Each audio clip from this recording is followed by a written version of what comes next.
said a very large number of international figures, state officials, and organizations are expected to take part in the COP27, which will be held in the Egyptian Red Sea city of Sharm el-Sheikh next year.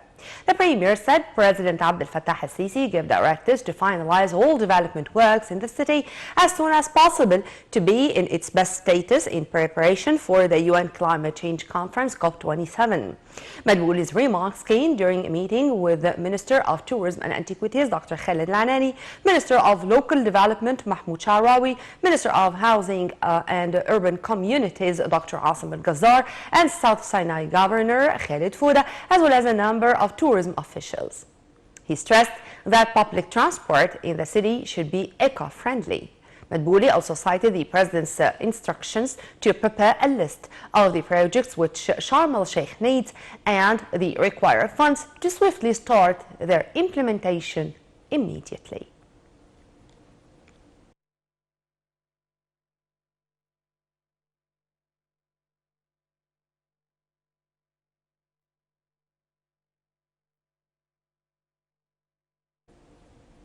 Glasgow was on Saturday bracing for a second day of protests against what campaigners say is a lack of urgency to address global warming after climate activist Greta Thunberg labeled the Crunch UN Climate Summit there a failure. We have more details.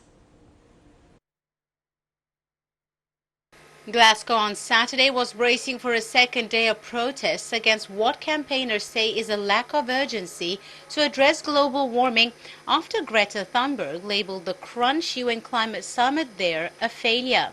Organizers and police said they expected up to 50,000 people in the streets of the Scottish city as part of about 200 protests worldwide demanding immediate action for communities already hit by the fallout of the heating planet.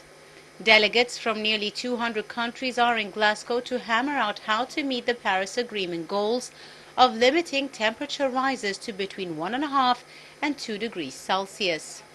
At the halfway stage of the COP26 negotiations, some countries have signed up to pledges to reduce their greenhouse gas emissions, with separate deals on phasing out coal, ending foreign fossil fuel funding, and slashing methane. The promises followed a major assessment that showed global CO2 emissions are set to rebound in 2021 to pre-pandemic levels.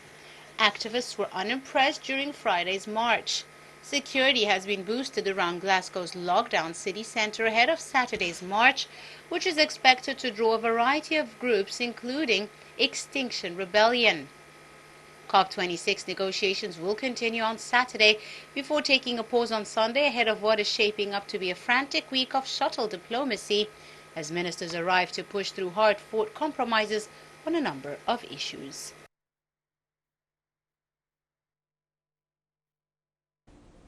Foreign Minister Sameh Shoukry started his visit to Washington to participate in the strategic dialogue between Egypt and the United States.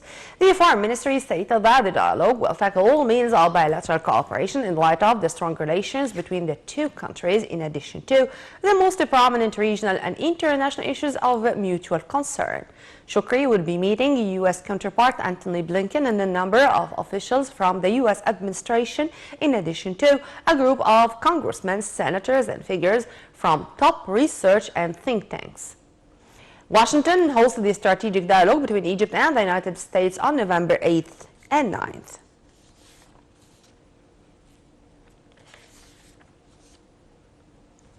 Egypt received $3,500,000